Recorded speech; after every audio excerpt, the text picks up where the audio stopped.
On voulait le point de vue de quelqu'un qui a les deux mains dedans, comme on dit, qui travaille comme interniste et chef de l'unité des soins intensifs à l'hôpital Maisonneuve-Rosemont, le docteur François Marquis. Docteur Marquis, bonjour. Bonjour, bonjour. Alors, on vous retrouve d'ailleurs, je pense, directement sur votre lieu de travail. Oui, tout à fait. Je suis caché dans le centre de simulation là, entre deux patients aux soins intensifs. Bien, merci de prendre le temps de nous en parler. On va montrer une image qui va nous donner une bonne idée, parce que c'est beau parler des masques, mais quand on voit une photo, ça vaut 1000 mots. Ça, c'est vos réserves, ce qu'on voit présentement à l'écran, vos réserves de masques pour Maisonneuve-Rosemont aux soins intensifs. Est-ce que la pénurie est appréhendée et si proche que ça qu'on le craint? Bien, il y a plusieurs choses qu'il faut remarquer dans cette photo-là. La première, c'est que oui, les masques sont donnés au compte-gouttes, mais on n'en a pas manqué. Et l'autre chose, c'est que ça, c'est pas tout ce qu'on a pour toutes les unités. Ça, c'est notre réserve. On en a de distribuer sur les unités pour que ça fonctionne. C'est qu'il faut pas se dire, ça, c'est tout ce qui reste, puis après, c'est la fin, ce qui est pas le cas. Je voulais illustrer avec cette photo-là le fait que les masques ont des modèles différents. Et donc, on peut avoir une pénurie d'un masque en particulier sans avoir une pénurie totale de masques. Et ces masques-là doivent être sélectionnés en fonction du visage de la personne. Donc, chaque masque, chaque employé a eu une liste de masques qu'il peut utiliser en fonction de son visage.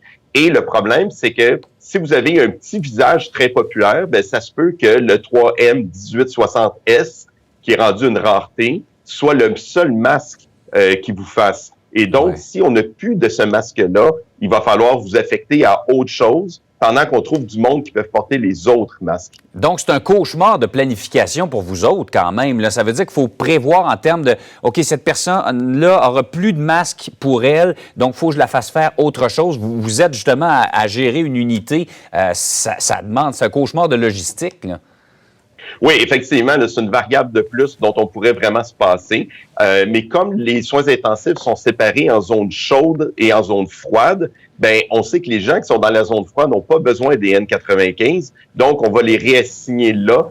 C'est pas évident, là, on se passerait d'avoir à faire ça, mais on est capable de dealer avec ça. On est une unité de soins intensifs, là. Donc, quand le premier ministre parlait de 3 à 7 jours de réserve, faut quand même pas paniquer avec ça. Il y a façon de conjuguer avec le matériel qu'on a en main présentement. Il y aura pas de bris de service parce qu'on n'a plus de masques, on n'est plus en mesure d'intervenir. Non, on n'est pas là. Il y a encore plusieurs options. Donc, en dehors du fait de rationner les masques et d'envoyer les bonnes personnes auprès des patients, il y a le fait là, qu'il y a toutes sortes de solutions qui ont été développées en Europe, notamment de restériliser ces masques-là. Parce que en réalité, le fait de le porter ne va pas détruire le masque. Ce qu'on veut, c'est qu'il reste propre. C'est qu'on a plusieurs stratégies là pour être capable de les restériliser puis de les rendre, leur donner une vie active plus longue.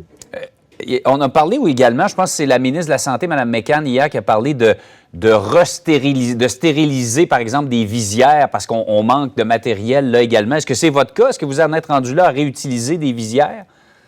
Oui, mais ça c'est relativement facile parce qu'une visière, hein, c'est une plaque en plastique qu'on peut nettoyer avec du Virox. Comment on fonctionne, c'est qu'on a un certain nombre de visières.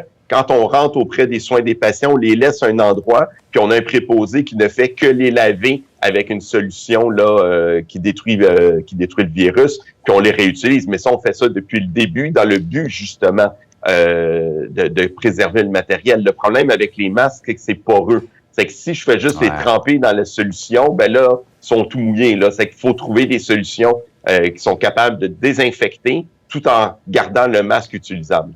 Et juste en terminant, là, je ne sais pas si vous avez cette donnée-là, mais avec ce qu'on a présentement comme cas, ce que vous avez comme réserve de masques qu'on a vu tout à l'heure, là, savez-vous, vous en avez pour combien de temps? Êtes-vous capable de dire, je suis correct pour 2-3 semaines? Est-ce que vous êtes capable d'aller jusque-là?